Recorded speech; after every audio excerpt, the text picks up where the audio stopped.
Welcome back to Gray Squadron Gaming, where we have another exciting episode of our Star Wars Legion series. This is going to be Terrain 101, part of our Legion 101 series that we're launching. I originally was going to wait until the starters were out so everything would have the starter sets, but I didn't want to wait, and I figured we can start getting people into the game earlier, and this will be just an overview of Terrain and how to set up a board. Kind of that board setup 101 is another name you could call it. First thing we talk about when you're making a board for the Terrain 101 is talking about terrain itself. And then there's three types of terrain the rulebook defines. There is area terrain, scatter terrain, and obstacle terrain. So, for example, you see on this map we're looking at here, scatter, little things, scatter. All the little things are scatter terrain. Obstacle terrains, obstacle, obstacle. Area terrain is something that you can distinguish. You could call this ATST area terrain if you really wanted to. A really good example from some of our videos upcoming in our little review video is this new piece here. I call this area terrain. This is taller than the mini height, so it blocks line of sight, so even though the board looks open because it's just trees, it's a nice line of sight blocker. You can now define it further. So I'm going to say it's difficult and heavy cover. So now troops on this side and troops on this side can't see each other. But the second you go into the terrain or touch it, you are now in the terrain. You have to reduce your speed because it's difficult. But what that does bigger is it allows them to see you and you to see them. You'll get the cover because you're in it, but they can now see you to shoot you.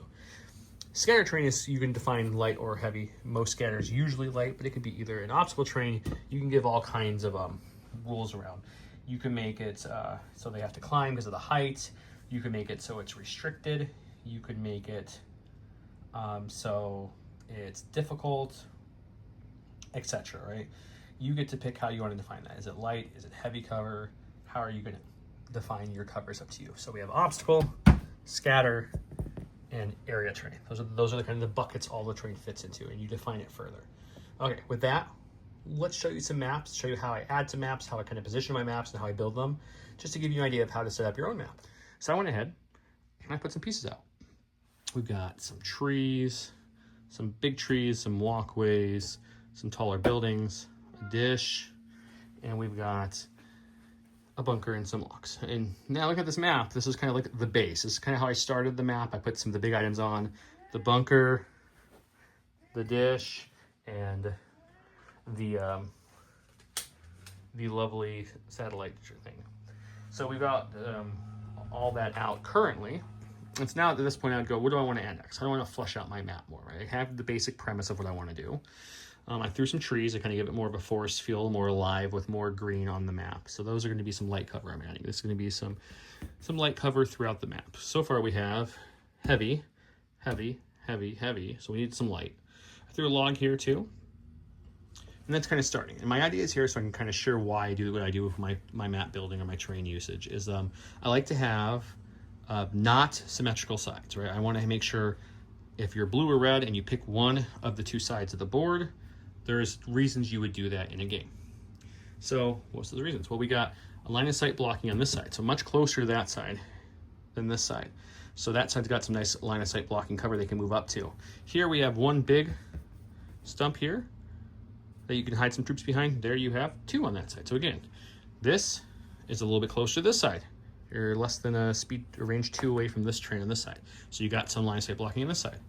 Kind of an empty space so far, and then you have a smaller line of sight blocking kind of in the back, kind of near the deployment zone to hide against too.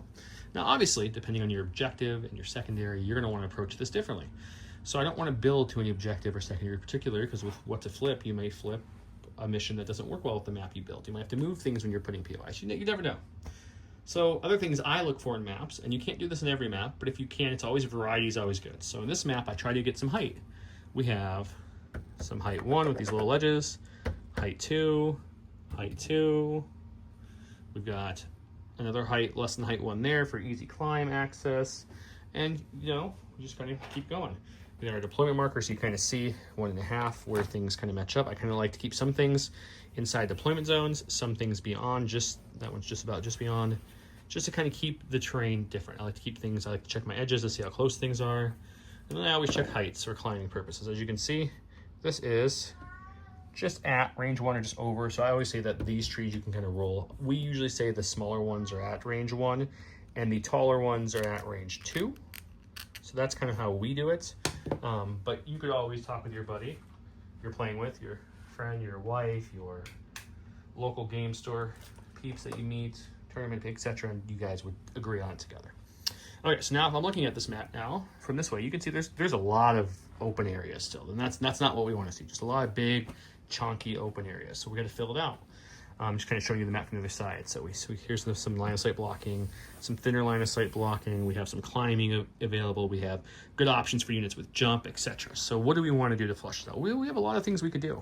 And so I brought some other terrain on the side of the board here to kind of show some options. Now it's going to depend on what you have, but let's talk about what if we want to get some difficult terrain on here, because difficult terrain's fun. We could easily add a river here, like so, coming from one edge to the map to the other, if we wanted to. And I'm doing this while filming, so forgive me if it's not placed perfect, but what you could do is you could slice it like this and angle this a little bit more, and now you have this nice river system that goes through the whole map. Easy, difficult terrain, doesn't have to give any cover. This piece of river has a land bridge right there, so that's perfect. And it also gives the map some more character. So that's a good thing, to say the least. Very easy to do. Now we could also do a little bit different things. Okay, went ahead through some different pieces to give some more examples here. We got some scatter all over the board, kind of filling up some of those big empty gaps. I threw some of these rock texture things here. That one's tall enough to cover a trooper. This one's not. So a little bit of line of sight blocking, no line of sight blocking. Again, kind of asymmetrical, kind of wanting to play on that angle of that one side might be more beneficial depending how the objective looks and starts on the other side, but you may need to flip a different card. So it just depends what you want to do when you're in that phase. We still have our difficult terrain river cut through the middle. I threw this heavy cover kind of barricades here that will be difficult terrain for people to go over, so for some more speed things. The biggest thing is when you're making a map is use what you have. You don't have 3D printed painted terrain, it's fine. When I first started, I used Lego ships and random like water bottles as towers, or like a pitcher, and of like a tea pitcher kind of thing, and boxes, and you just use what you have. But once you expand and you have more options, it's good to kind of vary up your board a little bit. So we want to make sure you have, I say you should always have at least two bigger, larger line of sight blockers that aren't just in a corner of a map, right? So we've got a big one here. We've got smallish mediums in the middle, kind of depending on if you're a full giant unit or if you're a single trooper, you can easily hide behind there. We have another one here that's not back in the middle or back in the corner. It's not back in this corner. It's a little more up though and towards the edge, so got some line of sight blocking there as well.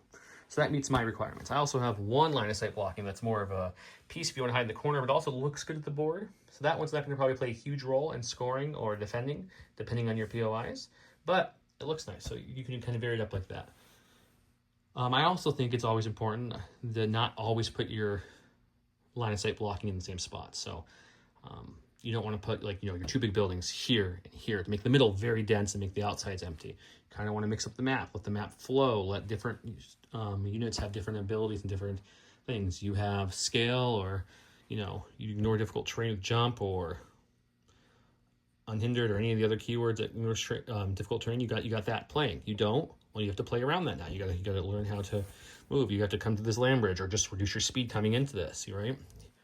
You have a lot of height 1s, height 2 surfaces. Well, now you have to either spend the time with scale to climb up 1, so give scale people an advantage, or jump 2 people an advantage. But if you don't, you can still get up there. So you want to play off unit strength.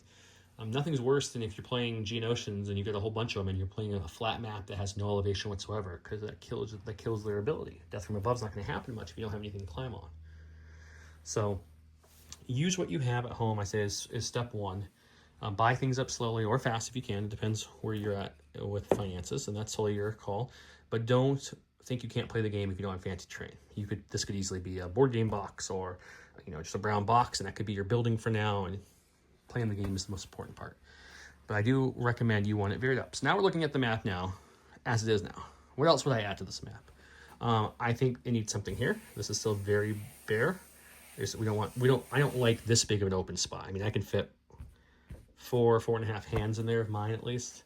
And then remember, the river caused no cover at all. So this whole area is very empty too. So we want to flush it out even more now. So what you could do is you could do a couple different things. There's always Startors. Startors is always an option when you're building these things and flushing terrain out. But I got a whole bunch of other things. So maybe I'm like, you know what? We need more height in this map. So I want to switch this log out for another tower over here, kind of in the corner, but a little bit more pushing inwards. So that way people can come up here. It could affect the battlefield. Maybe a POI is here or here, close enough for them to shoot at, which means I don't need this log here, which means now I have this log to play with. Where do we want that? Do I even want the log in the battlefield anymore? Maybe I take it off for now as I'm building this. And I'm looking around and I'm like, you know what? We could probably use a little bit more line of sight blocking in different areas to give people a chance with your melee command move. So maybe I put a down TIE fighter here, right? It's not going to hide a huge unit, but it's going to hide some. And we move this tree back a little bit. Or maybe we move it to about there to kind of cover that empty spot, but still let things come in here. We don't want to come right here, really, because then you're making a vehicle have a really hard time get through there. I try to keep that in mind. You do, that's not necessarily want to stop chokeholds. I mean, so maybe some areas you don't. Maybe you call some things impassable by vehicles too. There's lots of different ways you can call terrain. It can be open, for example. We have these terrain, which doesn't necessarily go with this map, but this is another example. If this was my forest one, which I don't have in my hand here. This is from the newer map, but if we put that there, for example, and moved all this stuff, and put this here, now we can call this area terrain, right? We could say that this tree is definitely taller than the minis, so now it's area tree up to this high, so it's now blocking line of sight for minis down here. I can also say this is difficult, and it's heavy cover. So now you have another line of sight blocking next to one, and you have a very small area if you say this is impassable vehicles. If you're a speeder bike or something, you can fit through there, but if you're something like the Saber tank or the AT, you're not fitting through there, right? So that's kind of blocking this whole pass off, which means they have no way from here, from almost, this is the halfway point in the map right here. So almost the whole half of the map, they can't trudge up. So I don't like that. So you would then, I would adjust this building, probably closer to the river like so. Now they have a way to get through, right? So you kind of have to think about these things when you're building it. You don't ever want to build the map to your advantage. If you know you're playing somebody and you're like, I'm running a trooper unit, or I'm running, I don't know, Wookiees and Jedis and things that want to get really close and have melee only, like Ewoks, I'm going to put tons line of sight blocking. Well, now the Empire gun lines don't feel as good. But you don't want to go the opposite. You don't want to have not enough line of sight blocking and have too much open and gun lines excel. You got to have a mixed variety. So now we're looking at this map. We can bring this TIE fighter back slightly, bring it here. Let's see how we feel of it now.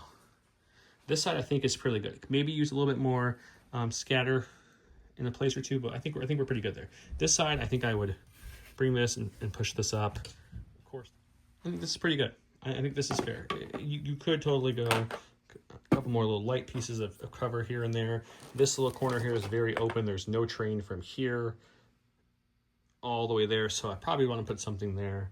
I got these lovely down X-Wing parts. You can bring that out. You just stick that right next to the river because the river causes no cover at all. Now you got some more cover to play with there. So, key takeaways from this section, I would say. Bring a variety of terrain to your battle. When I mean variety, I mean you want light and heavy, of course. It shouldn't all be heavy. Definitely should not all be light. You want a variety of heights. You don't have tall things, that's fine. At least have some things that are smaller than a trooper minis. Troopers can go over it if you roll it that way, and taller than a trooper. So that way it's a height 1 or less at least, so they can have to move up and have to use those climb actions, get some benefit from jump and from scale. If you have things, I recommend at least a piece or two of height 2 if you can get on a map. Some maps it doesn't work, some maps you don't have it for. It doesn't have to be every map, but it does help the process. You want to make sure that you don't have big line of sight here, big line of sight here, and the exact same on the other side. You don't want to mirror the sides to be exactly the same. 1, it looks stale, in my opinion, and 2, it doesn't lead for the best gameplay because you're just playing on a mirror match, of course. And then 3, the biggest thing to keep in mind is when you're building a map is that you want it to have some flow to it. What I mean by flow, like I mentioned earlier, is you want to make sure vehicles can go a majority of the way. They don't need to fit in every single inch of the map, right? Big vehicles are going to have areas that are harder to get to, but you don't want to cut them off from, like I had over there that example earlier, where half the map they can't even push up. I played in Tournament 2 with an 85 speeder bus that literally the whole map you couldn't go past about a range 2 in because it was a very dense kind of like let's call it like almost like a starship bridge would be like on the Star Destroyer or something. That's kind of what they were going for, but it killed vehicles at that tournament. That was unfortunate. So you don't want to do that either. And then lastly, this is not for building, but more when you guys start playing, is you might have had an idea that, God, this should all be light, and this should be heavy, and that should be difficult, and that should be impassable. But maybe when you and your player sit down, you guys have to agree. He's like, I don't think this should be impassable for vehicles. It's just a little bit of water. Let's say it's difficult for troopers, and vehicles can pass over it freely. Right? Or maybe you're like, it's difficult for vehicles and troopers. So if you got, your lovely ATRTs would have to slow down through this, but obviously speeders and impulsors are just going to go right over it like it's nothing. So you want to vary it up, keep it fresh. There's lots of ways you can build your map, lots of different terms you can use to build your map, but this is one way. And I'll give you guys another example of a map you can set up here using very similar things. I know everyone doesn't have a ton of different terrain, but we can make it look really different. So I'll show you that.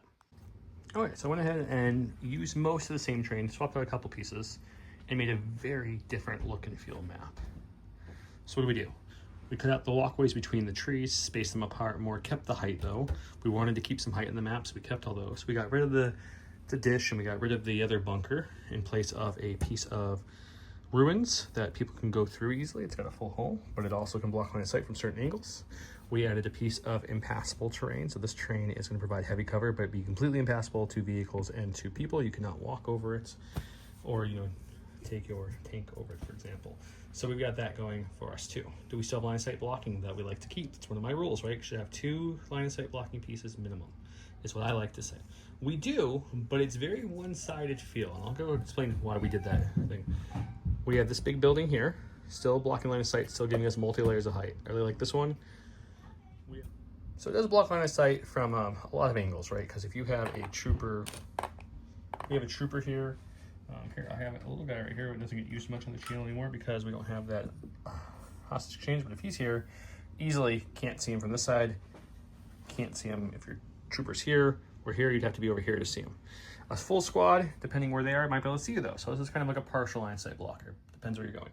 The trees are the same thing. As you can see from the base level, these trees are pretty big. So they block line of sight for smaller units. This tree does a decent job of blocking it from a normal 4 or 5 man unit, but the super squads aren't going to hide very well behind there. So we have at least one true large one, and we got a couple either partial or small medium line of sights. And that's okay. We want some maps to feel different than each other. We don't want every map to have the same exact requirements. And as you can see, this side, when I build the map, I'm like, oh, well, this side has a lot of terrain pushed way in. Not a lot of cover on the side besides, this is about the closest thing they have on this side. So I would look at that and I'd be like, okay, we need something else on the side. What could we add to this area to give it a little bit more coverage?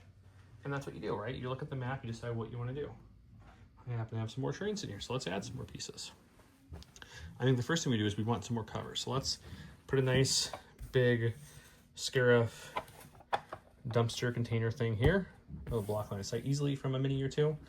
And we're going to move this tree now to somewhere else, right? We're going to probably push this back here, this tree here, get some more back cover, this here, move this, and we'll just adjust this accordingly. And then now we did that, we opened up some more terrain. We got a little bit more line of sight blocking. I'll probably pull this back a touch too to give it a bit more. I also pulled this tree back farther and brought these things up. So now we have a map that I would play on. This is perfectly acceptable. It's got line of sight blocking, it's got height elevations, it's got difficult terrain, it's got impassable terrain, it's got light cover, it's got heavy cover, it's got everything we needed to make a map fun, functional, and look good, right? So yeah, I hope this video is helping you guys understand different ways to construct maps. Obviously, there's no right and wrong way. I want to be very clear on that. If you're playing a fun game and you want it to be super urban, like our one map we used to have forever ago, which was just nothing but buildings and streets, play that. That's perfectly fine. If you want a map to be very open with little line of sight blocking or none, but lots of light cover, and you want to have a bloodbath, do that. That's fun. It's fun. It's fun. If you want maps that are more reminiscence or more what you're going to expected to hopefully see at tournaments, a little bit more leveled and balanced to fit different troop types and archetypes, then this is kind of what I'm kind of gauging to. Like more maps that are more what you'd expect to see from most Legion maps, what you're hoping to see when you're trying to play with different armies. You're not basing the map off of one army, etc. This is kind of what you'd expect to see. We're going to do a whole bunch more of these Legion 101 videos. I'm going to tackle things like suppression, panics, rallying, and everything in the next video, I believe, and we'll keep hitting them. Once we get our new starter sets, I'll make complete how to play videos for the Legion game as well. A longer video where we'll play like a recon match and explain everything we're doing and how you would play each step of the game. And then you'll have these little one-on-one videos, one-on-one to look at different rules. Like this is how to build your map and how terrain works, right? We talked about you get to label things, right? AMG and FFG before that leaves it very open. If you want to make this, since this part is less than the trooper size, you can make this, it's not difficult. You just go right over it. You can just kind of go. You want to make this difficult, now they have to slow down to go over it. If you want to make the down ATST impassable, it's impassable. If you want to leave it so that you can climb on it and go over it and stuff, perfectly fine. You guys get to determine that. So it's a lot of fun. If you want to make this thing heavy and those trees heavy, that's fine. You want to make that light and those light, perfectly fine too. So make sure you guys have fun with it. leave in the comments if you have any questions. Of course, this would not be a Gray Squadron gaming video if I didn't give you giveaways, and we still have our giveaways going on from our last few videos. It's going to be the plastic Luke card from Worlds. This is the plastic alt art for the new Luke, or not alt art, but plastic Luke card. This is a brand new box of Aqua Droids. And I'm going to throw in a couple of our deployment markers from our good friends at J Squared. These are the 1.5 markers that help line up your deployment, and also breaks down to a half and a range 1 marker. So when you're playing the game, you have extra tools there, and you can measure your cohesion and POI distance and stuff like that. So thank you so much for watching the first episode of this 101 on map building and terrain construction. Remember, I want to stress that you do not need to have good looking terrain, nice terrain, 3D printed painted terrain. It can be unpainted, it can be boxes, it can be Legos, it can be tissue boxes and water bottles. Just have fun, play the game, learn the game. Just because this is a temple, you could have had a Yeti here symbolizing this, right? You guys can use what you have. As you get more and more into the game, you get more terrain, you can build your collection and add up. Look for things that are good line of sight blockers, good scatter terrain, good light cover. You want some things with height as you can go, and that will really veer up your map. And you can build your maps different. Some maps might not have any height to. Some maps will have just height 1. Some maps will have all that. Just keep it when you're building those terrain. Thank you guys so much for watching us. We really do appreciate that. We have links below to all our sponsors I didn't mention, but they're all down there. Obviously, all the terrain in this video, well, not actually all. A good amount of the terrain is from Legion terrain. This and the trees and the ATSC aren't. The big trees are from Legion terrain, and the maps Gray Matter Gaming, of course. I should give them a quick shout since I use most of their stuff in this video. Really appreciate it. Patreon's linked below if you're interested. Big shout out to all you guys. Have a great night.